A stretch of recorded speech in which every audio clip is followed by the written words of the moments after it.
But thanks be to God who gave us the victory through our Lord Jesus Christ. Therefore, my beloved brethren, be steadfast, unmovable, always abounding in the work of the Lord, for as much as you know that your labor is not in vain in the Lord. That's 1 Corinthians chapter 15, verse 57 to 58. In Tagalog, magpasalamat tayo sa Diyos sapagkat tayo binigyan niya ng tagumpay sa pamamagitan ng ating Panginoong Hesukristo. Kaya nga mga minamahal kong kapatid, magpakatatag kayo at huwag matinag, maging masipag kayo sa paglilingkod sa Panginoon dahil alam ninyong hindi nasasayang ang inyong paghihirap para sa Kanya. So, ito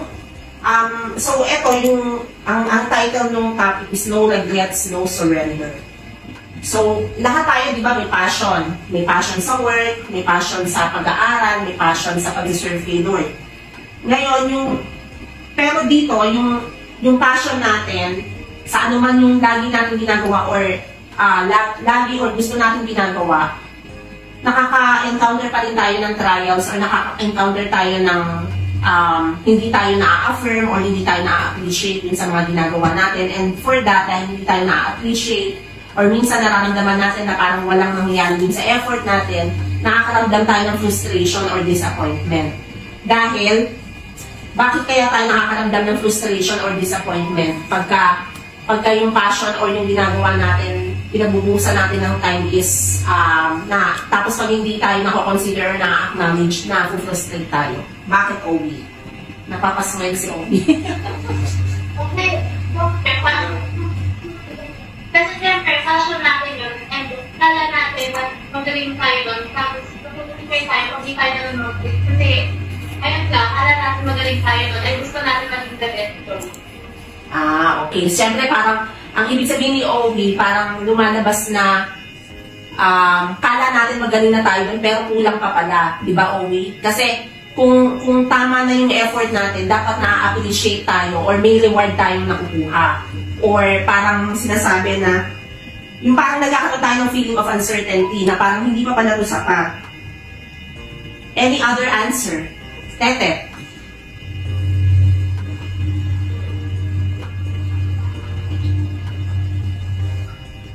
Si Tete. Hoy, Tete, magsalita ka. Magsalita ka? Bakit hindi, bakit ka na-frustrate? Kunwari, sobrang aral mo na sa, ano ba yun? Sa chemistry. Anak. Sa anak yun. Kunwari. Tapos, paglabas ng grade mo, dos lang, hindi ka nakauno. O, na-frustrate ka na. Bakit sa tingin mo na-frustrate ka?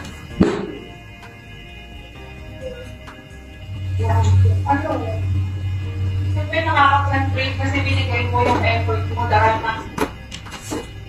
ng hard work mo. Tapos siyempre nag-expect ka ng sa sarili mo na kapag ginawa mo yun, may reward, may maganda ba ng dulot sa hard work mo. Pero siyempre kapag nakita mo na yung lahat ng ginawa mo, wala lang napunta, ang baba lang sa expectations mo or hindi pa na-abot yung expectations mo, nakakalusa mo.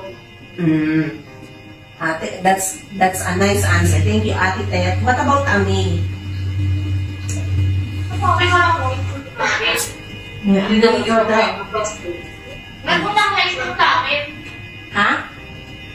Nag-utang-nice yung sa akin. Any other answer yung sa akin? No, that's a nice answer also, Bunso. Ikaw naman. Nakalimutan ko. What about Ami? Ikaw talaga, Bunso. Thank you for reminding me. Ikaw, Ami, nafu-frustrate ka ba kapag hindi na-appreciate yung efforts mo?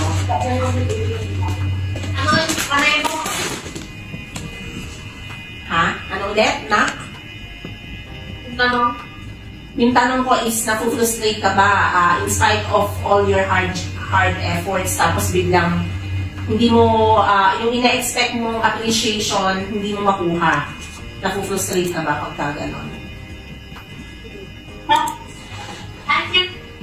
Frustrate ka. Okay, pag ginagawa ka isang bagay, obviously, meron kang power plan on how to do it well, di ba? And pag nagawa mo na, and then hindi mo na-achieve yung reaction na ina-expect mo, makukulit mo. Okay, kala mo, na best mo na to, pero bakit hindi ka nag-benefit? May approve bang ako? Ang galing. Okay. That's very good answer, Ami. Well explained. Nice answer. It's, lahat ng sagot niyo tama yun. Next Kasi, answer, please. what about Ate Faith? Yung, Siyempre, mag-frustrate ka lalo na kapag ka hindi ka sanay magkamali. Hindi ka sanay magkamali. I mean, sa mga, ano ba, sa school, sanay ka nag-excel ka. Perfection. Oh, perfectionist ka. Or di kaya sa work. Halimbawa, sanay ka na ginagawa mo lahat on time before yung deadline, tsaka yung walang reklamo sa'yo. Pero pag may isang instance na magkamali ka, mag-frustrate ka kasi hindi mo siya in-expect.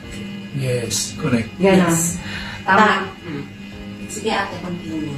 Tapos pag nalaman mo magkamali ka doon sa bagay na yun, papanghinaan ka bigla ng loob, magsusunod-sunod na.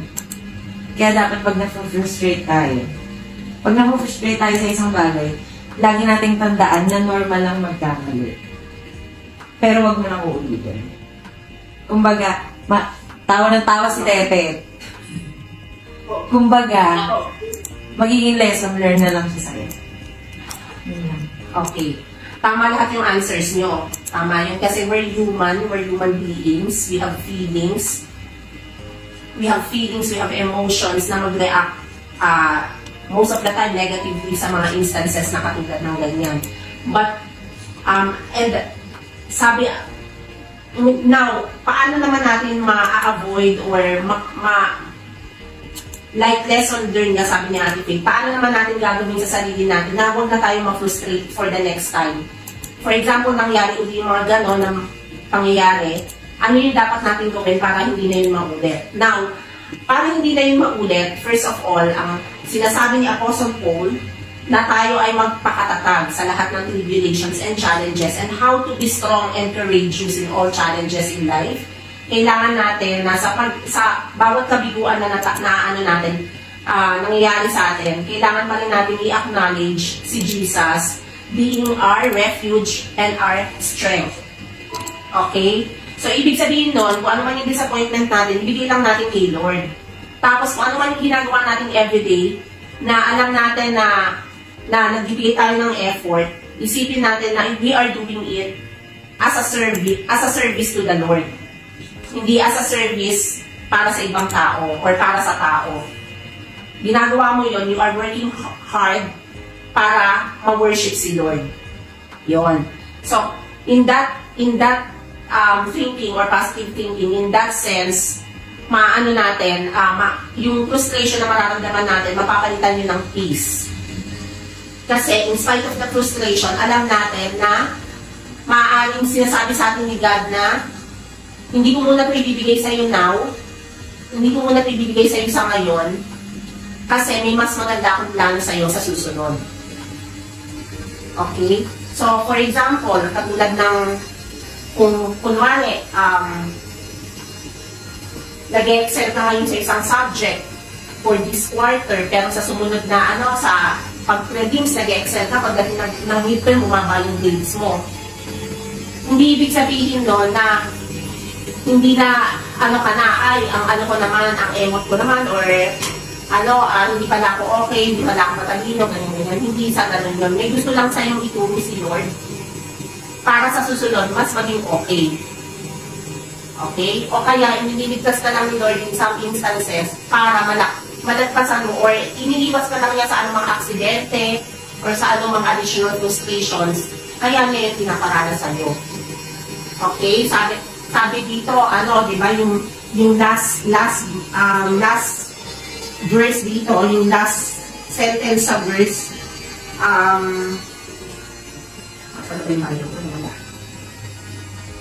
yung last sentence dito sa verse 15, therefore, my beloved, be steadfast, unmovable, always abounding in the work of the Lord, for as much as we know that our labor is not in vain with the Lord. So, everything that we are doing, we should dedicate it to the Lord. So, yan yung encouragement namin sa inyong lahat, lagi ni Daddy, na mag-play kayo everyday.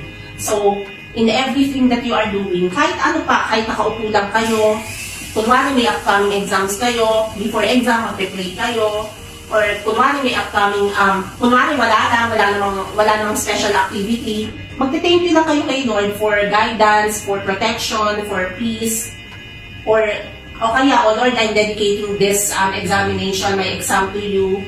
Ayun ang bahala, to give me wisdom, to give me knowledge to answer this, or kaya may mga presentations or reports kayo na dapat gawin. Yun, lagi yung ipag-pray para kung ano man yung maging resulta nun, at least nyo matatanggap, hindi kayo yung tipong magwawala dahil sa frustration or magagalit sa sarili nila dahil na-frustrate kayo.